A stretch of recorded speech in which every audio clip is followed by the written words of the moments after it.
Hello everyone.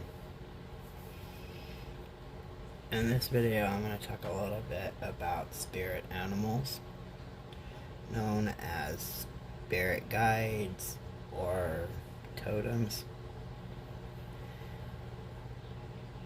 Spirit animals are all around us. It's basically just up to us whether or not we believe in their power or whether we even notice them at all. In many indigenous cultures, spirit animals, sometimes known as spirit guides, often refer to a spirit that helps protect or guide a person throughout life's journey. The person and spirit animal commonly share or embody similar characteristics or qualities. So we're going to discuss a little bit about the origins and the modern usage of spirit animals, techniques for discovering them, along with a few common spirit animals and their symbolism. I posted a link on the community tab, and you can click on each picture and it gives you a lot of information about each one of the animals and how they assist us and guide us along our life's path. It is well documented that throughout history, the indigenous people that inhabited North America identified deeply with all aspects of nature. In fact, numerous indigenous individuals were named after animals. Two famous examples of this is Chief Sitting Bull and Crazy Horse.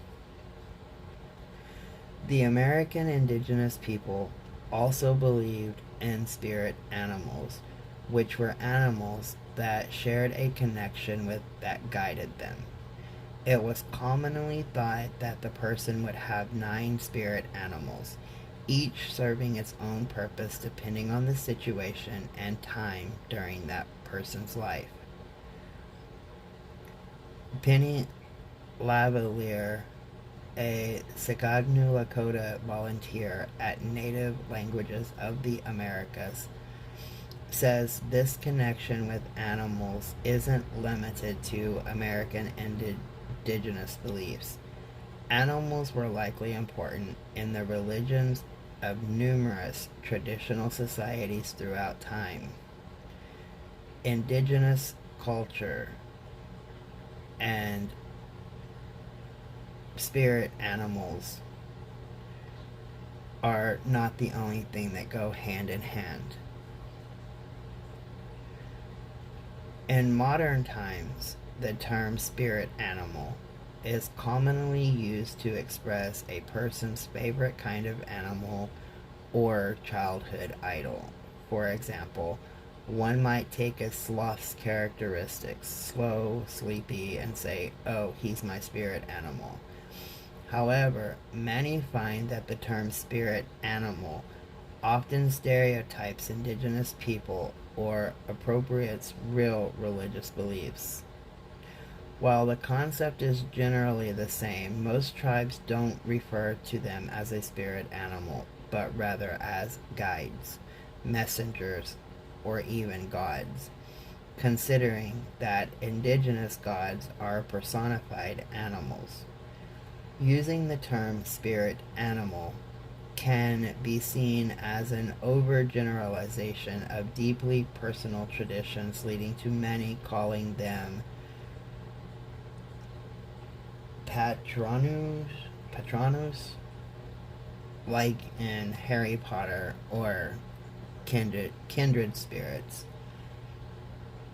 Animals have sustained our people for thousands of years through food and medicine and clothing, says Renee Goki, Teacher Services Coordinator at the Smithsonian Institution's National Museum of the American Indian in Washington, D.C.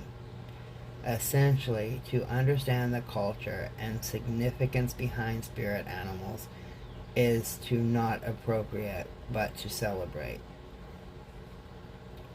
Now, there are many, many techniques for discovering your spirit animal. Some of them are passed down through the generations, some of them are religious based, some of them are cultural based, and sometimes we literally just stumble across the spirit guide. Just stumble across it, and it's there, and it helps, and it works.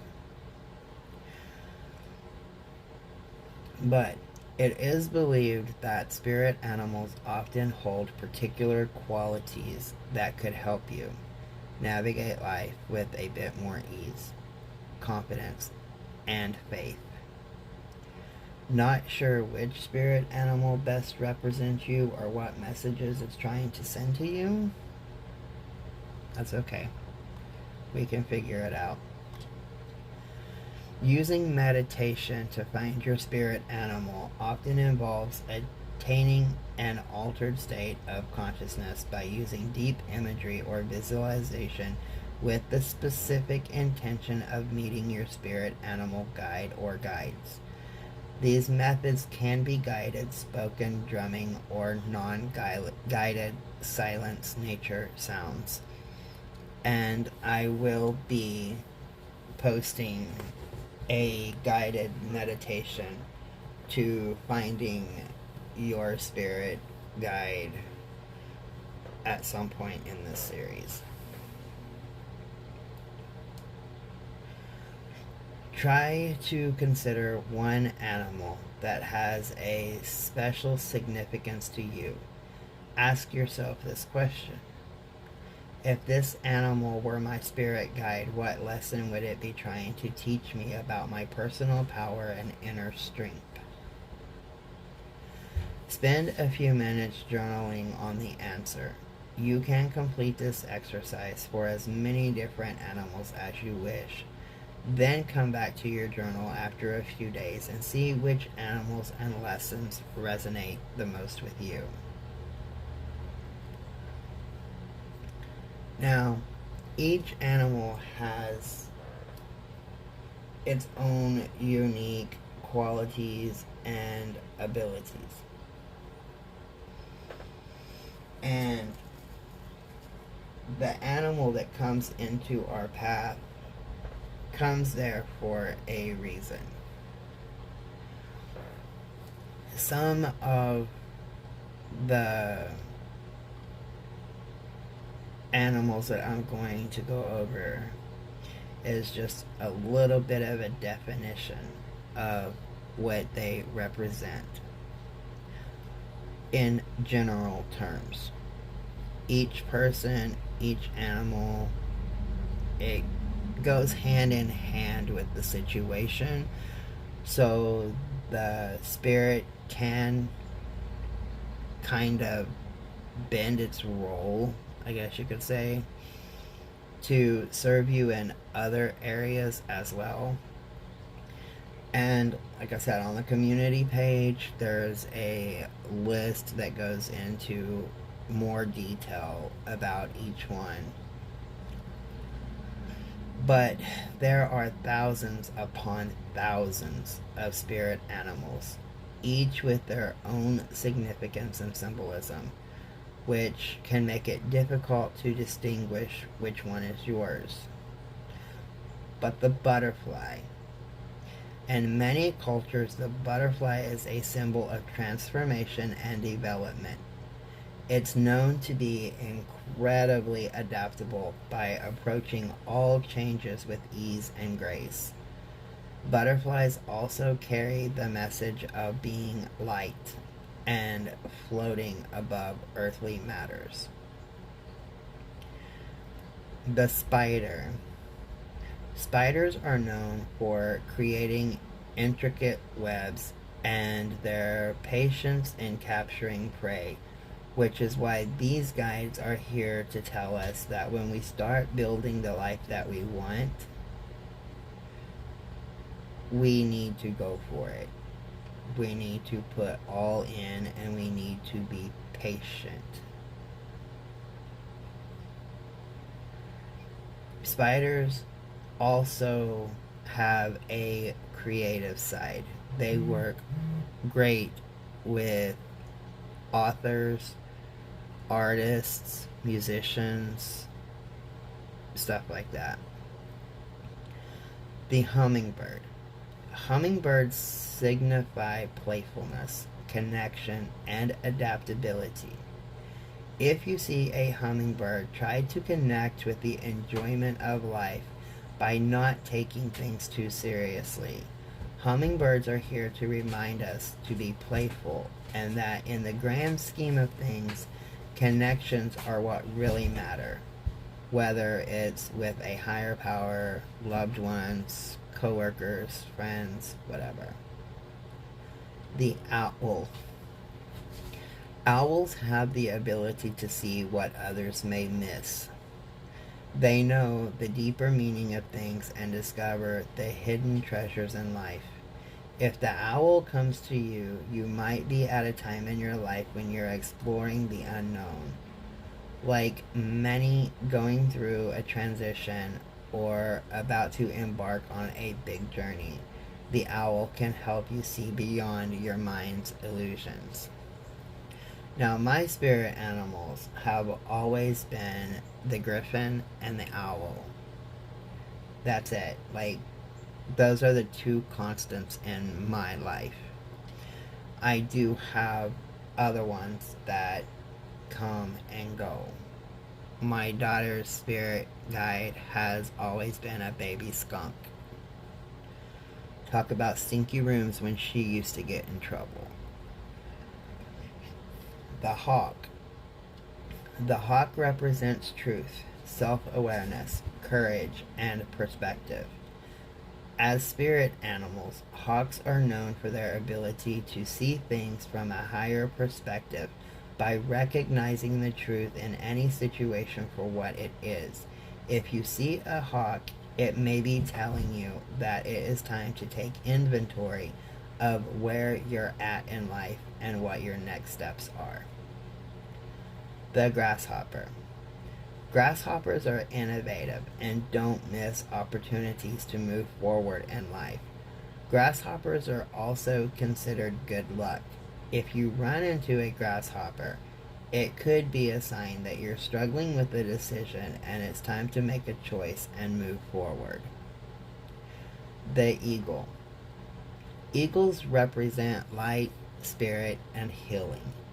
Healing yourself so that you can connect deeply to your spiritual journey. Eagles are also known to carry the knowledge of gifts and magic from above. If an eagle is your spirit animal, it can mean that you have lightness in you, but need to stay grounded. The crow. Crows are known for their higher perspective and trickster personality types.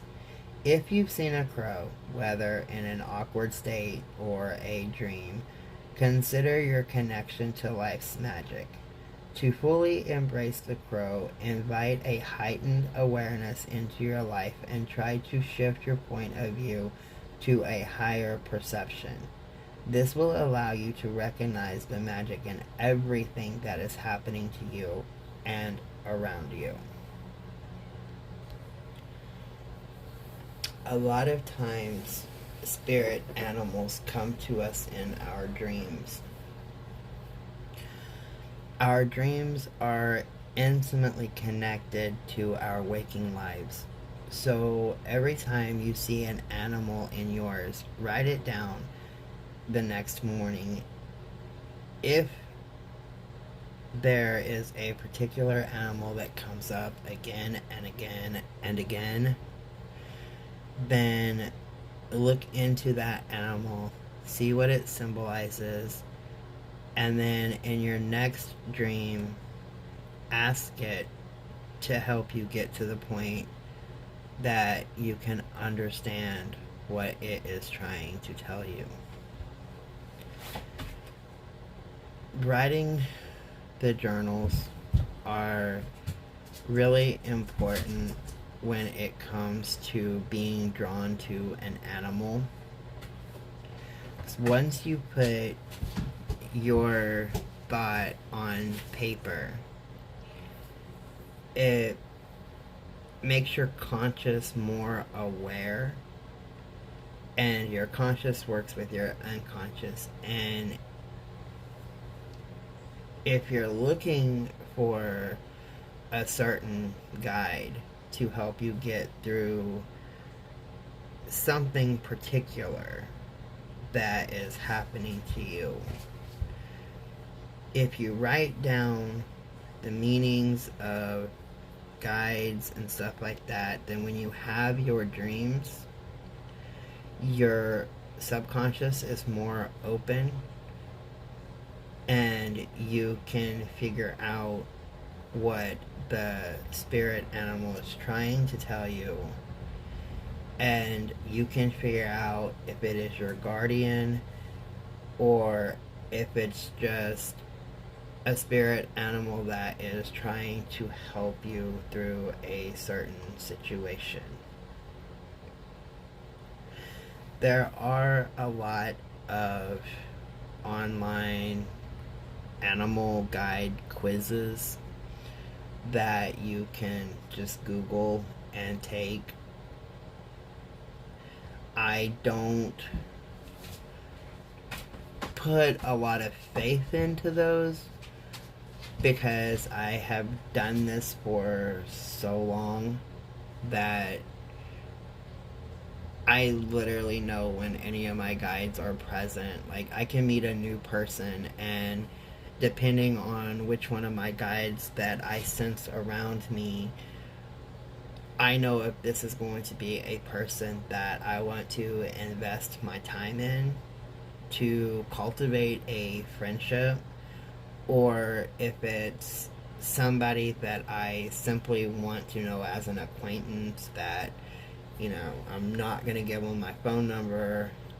I've got guides that come to me that warn me, you know, if my children are in danger or if something is lurking literally around the corner. But I am so in tune with my guides because I have done this, like, literally, I want to say since I was like 4 years old, and possibly even earlier than that. But it come natural to me, and then as I started expressing myself with having all these different animals around me that nobody else could see.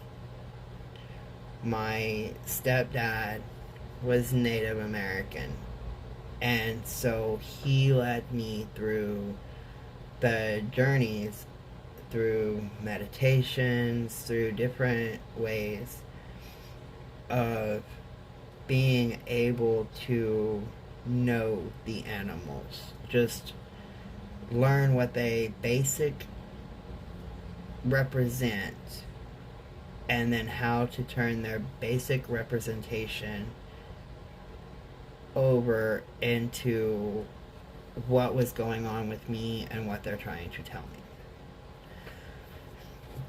But for those that are just getting started or that find this topic interesting, you can Google the online what is my spirit animal quizzes and stuff like that, and it will ask you a few questions. Basically, I think they have like, what is your job, what do you feel about this or that, or what is your zodiac sign, what is your temperament, just different things, just basic random questions, and then they generate a spirit guide animal and give you a little bit of details about what that animal represents.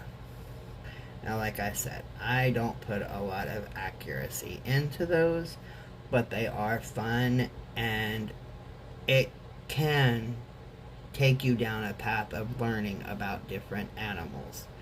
Because for the most part, even if you put in all the wrong answers, like totally opposite of you, it's still going to give you an animal.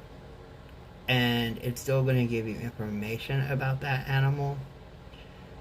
And then, therefore, you can write it down. You can be, you know, more mindful of the symbols and stuff from that animal. And then later down the road, if you do come across one of your spirit guides or just one of the spirits of an animal that is in your area, you will know what it's trying to tell you. It's a good way to learn about them. But once you've identified your spirit animal, you can start to listen to it. Animals often emanate certain traits and strengths that we can use more of in our own lives. Like the crow. You may benefit from channeling the tenacious hunter's energy that it represents. You can use the crow's energies when you are looking for a lost loved one, or when you're looking for a new job or a new car, or it's time just to make new friends. One way to remind yourself of the qualities of your animal is with a physical representation of your guide. It can be a photograph, a statue, a painting that you've done, just something that you can visually see. Every time you are touched by your spirit animal, whether you interact with it in real life, see it in a photo, or hear someone else talk about it, you can use it as a reminder of the importance of its unique qualities. Now, I've already went over a few of the different animals, but there are plenty more, so I'm just going to go ahead and do a basic rundown. Cats. The cat often symbolizes curiosity, adventure, and independence. It has also mastered the art of patience. Now, you will get into further study and learn the different types of cats and their different qualities. The dove. The dove represents peace, blessings, and new beginnings. It is very hopeful and optimistic. The dolphin represents playfulness and wisdom. It is the master communicator and unifier. The elephant. It symbolizes wisdom, gentleness, and spiritual understanding. The frog is often thought to help heal physical and emotional wounds. This animal speaks to the importance of checking in with oneself and healing from the past in order to live in the present. The horse is a guide of passion and drive. It is incredibly productive and goal-oriented. The mouse. The little mouse represents the importance of details and scrutiny. It reminds us not to overlook the smaller stuff in life. The wolf is connected to intelligence, instincts, and freedom. It follows primal instincts above all else. The tiger represents raw feelings and emotions. It is highly intuitive and great at following instincts. The peacock represents resurrection and reinvention. It knows it's never too late to change course. The turtle is a highly spiritual animal that represents the journey toward wisdom, truth, understanding, and peace. Now I'm going to end it there. Like I said, on the community tab there is a link that goes into further detail about each animal and what they represent. I will, at some point during this series, put up a meditation that will lead you on a journey to find your guide. And the one that I normally use, that I wrote out, like, oh my gosh, it's been like 7 years and I'm still using this same one. It takes you on a journey to find 7 different animals, 7 different aspects of your life. So I will be posting that at some point. And I hope everybody has a great day. I will be posting more videos about different things in this section of the series. Much love, everybody.